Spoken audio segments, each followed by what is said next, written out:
Hey everyone, welcome to Business English Podcast. I'm Mia. And I'm Alex. Today we're talking about something every single one of us has dealt with: getting your ideas across clearly in a meeting, without losing the room halfway through your sentence. Because having a good idea is only half the job. The other half is making sure people catch it before you're done talking. Before we get into it, quick favor: if you're finding these episodes useful, hit subscribe. It genuinely helps more people find the podcast, and it means we get to keep making more of these. We've got episodes coming on all kinds of workplace English topics, so subscribing means you won't miss them. All right, let's get into it. So if you've ever walked out of a meeting thinking, wait, did that even land? This one's for you.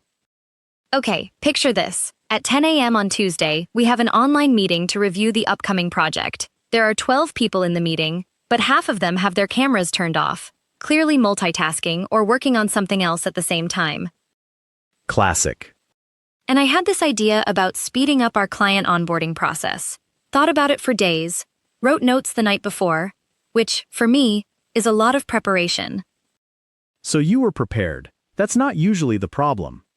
I thought I was. So when my manager, Rachel, opens the floor and says, "Does anyone have thoughts on the onboarding delays?" I jump in immediately. Didn't even wait for someone else to go first. Here we go. And I start with context. A lot of context. So, I was thinking about this over the weekend, and I remembered back in March when we had that issue with the Denver account. And actually, before that, when I was on the support team, we used to handle intake completely differently, and there was this one client who... Mia. I know, I could actually see it happening on the screen, too. That's the worst part about video calls. 2 people had their notifications pop up. One guy started scrolling on his phone, not even hiding it. Rachel's eyes kind of drifted toward her second monitor.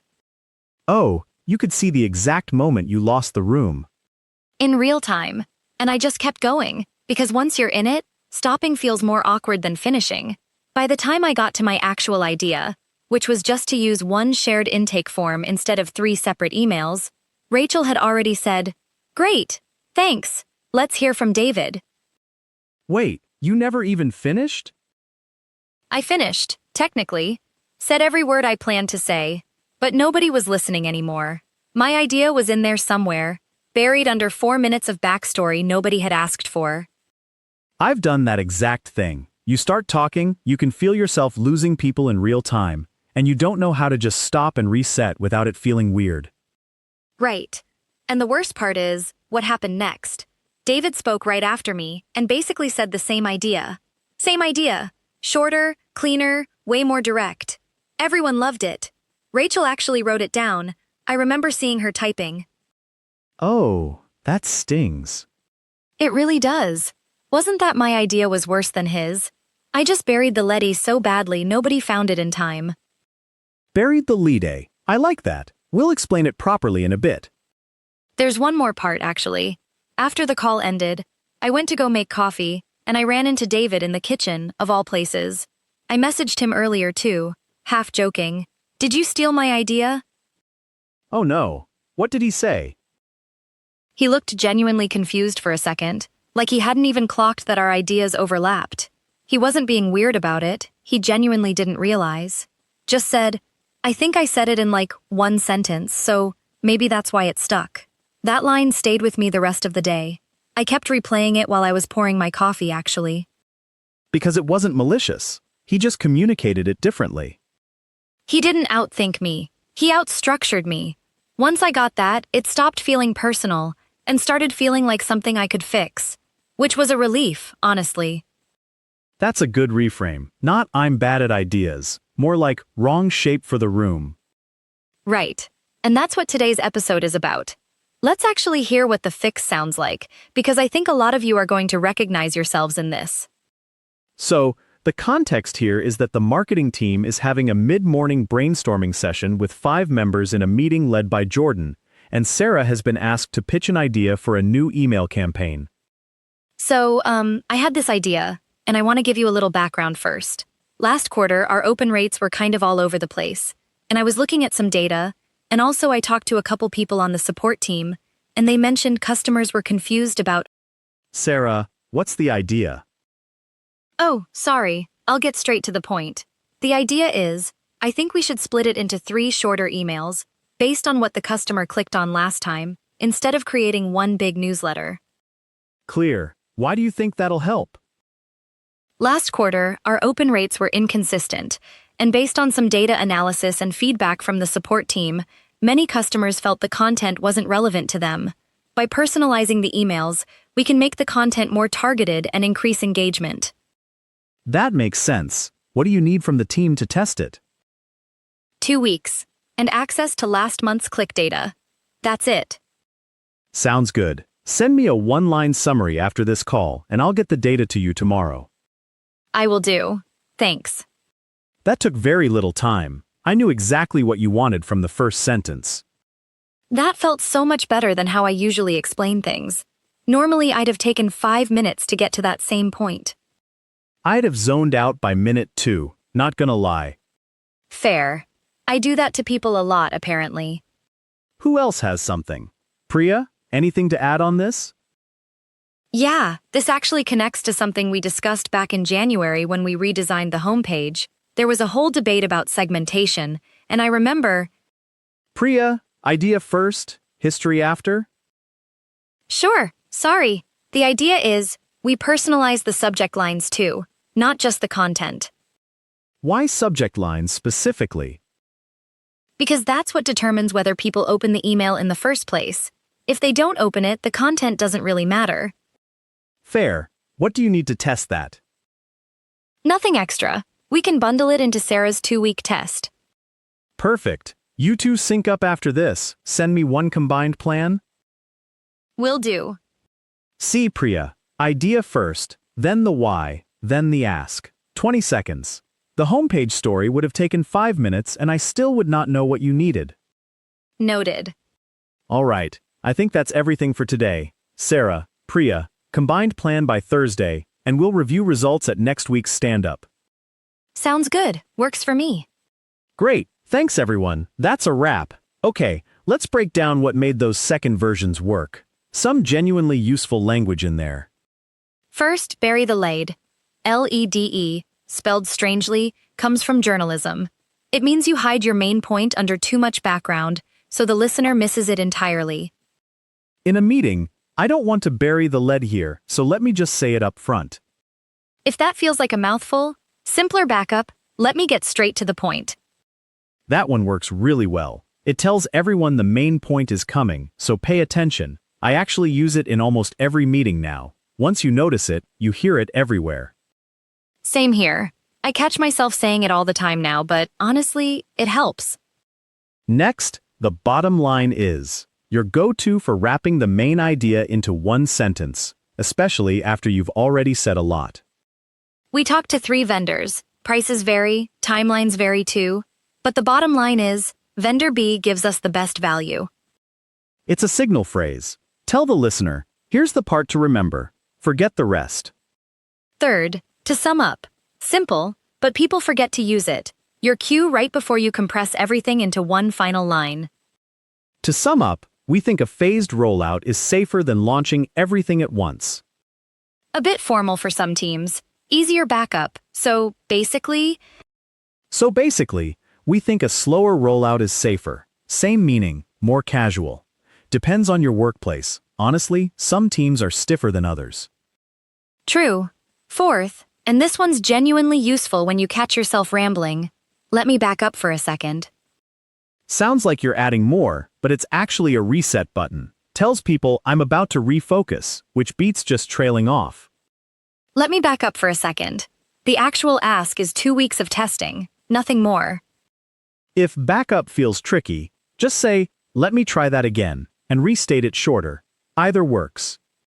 Fifth, circle back to that. For when someone brings up something relevant but off topic and you don't want to lose your thread. Good point. Can we circle back to that after I finish the main idea? Polite, clear, keeps you from getting pulled into a side conversation mid-pitch. Easier version, let's talk about that after, if that's okay.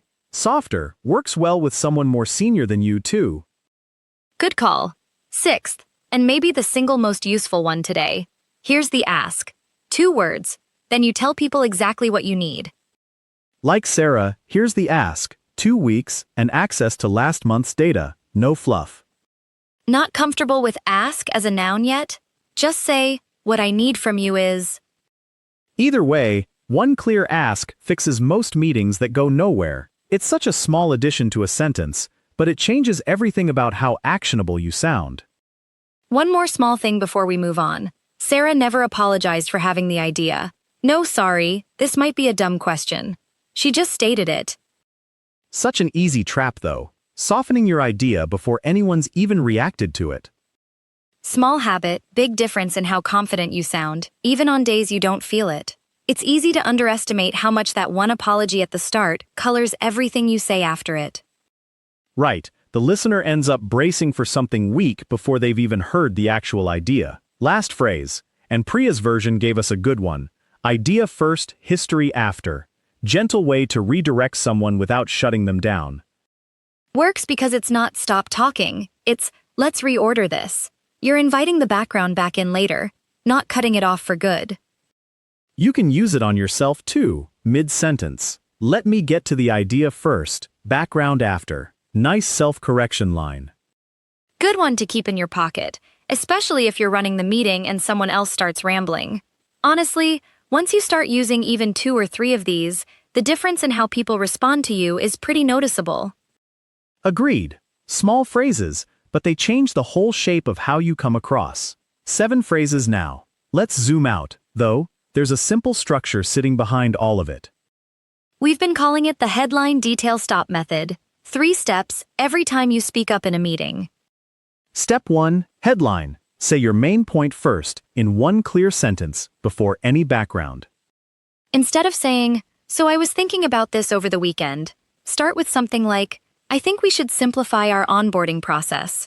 In other words, say main point of your idea first, and don't ramble. Step 2, detail. Now, and only now, 1 or 2 sentences of support. Why it matters, or what you'd need.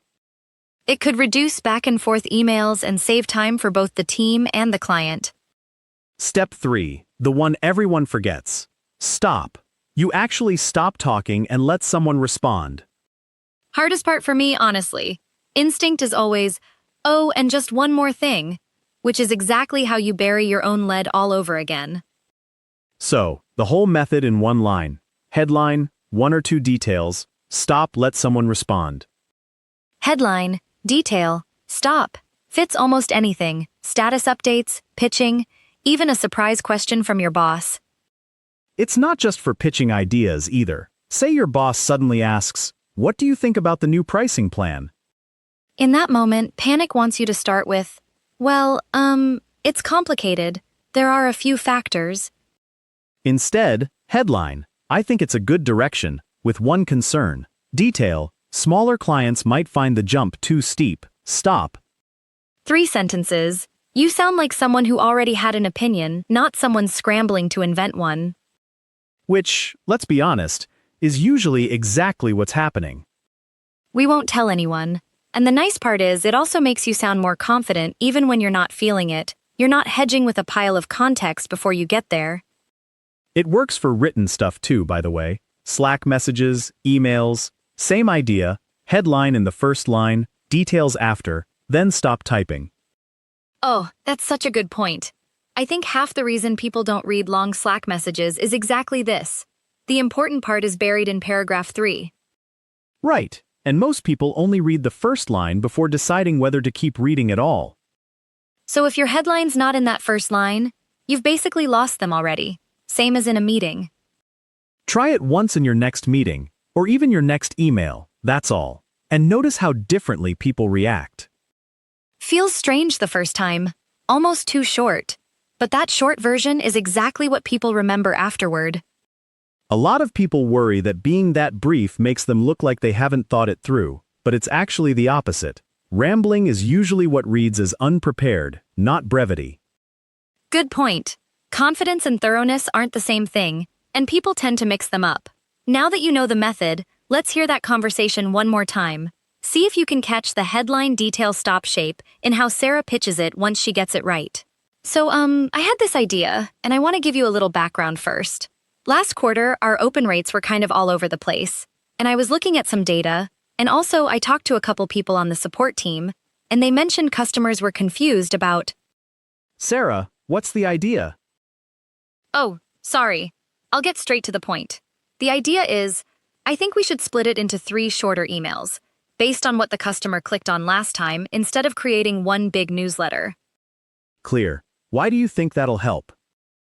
Last quarter, our open rates were inconsistent, and based on some data analysis and feedback from the support team, many customers felt the content wasn't relevant to them. By personalizing the emails, we can make the content more targeted and increase engagement. That makes sense. What do you need from the team to test it? 2 weeks, and access to last month's click data. That's it. Sounds good. Send me a one-line summary after this call, and I'll get the data to you tomorrow. I will do, thanks. That took very little time. I knew exactly what you wanted from the first sentence. That felt so much better than how I usually explain things. Normally, I'd have taken 5 minutes to get to that same point. I'd have zoned out by minute 2, not gonna lie. Fair. I do that to people a lot, apparently. Who else has something? Priya, anything to add on this? Yeah, this actually connects to something we discussed back in January when we redesigned the homepage. There was a whole debate about segmentation, and I remember, Priya, idea first, history after? sure, sorry. The idea is, we personalize the subject lines too, not just the content. Why subject lines specifically? Because that's what determines whether people open the email in the first place. If they don't open it, the content doesn't really matter. Fair. What do you need to test that? Nothing extra. We can bundle it into Sarah's 2-week test. Perfect. You two sync up after this. Send me one combined plan. Will do. C. Priya. Idea first, then the why, then the ask. 20 seconds. The homepage story would have taken 5 minutes and I still would not know what you needed. Noted. All right, I think that's everything for today. Sarah, Priya, combined plan by Thursday, and we'll review results at next week's stand-up. Sounds good. Works for me. Great. Thanks everyone. That's a wrap. Okay, homework for the week. Next meeting, pick one moment where you'd normally start rambling, and try headline detail stop instead. One sentence, 1 or 2 details, stop. Let us know how it goes, genuinely. Drop a comment with what happened. Did people react differently? Did it feel strange to stop talking so soon? Even if it felt weird, that's actually a good sign. It usually means you cut something you didn't need. If you want a quick reference for today's phrases, bury the lead. The bottom line is, to sum up, let me back up. Circle back to that. Idea first, history after. And here's the ask. We'll drop those in the description below, so you don't have to scribble them down while driving or whatever you're doing right now. Please don't scribble notes while driving. Fair. All right. That's it for today's episode. Thanks so much for listening, and we'll catch you next time.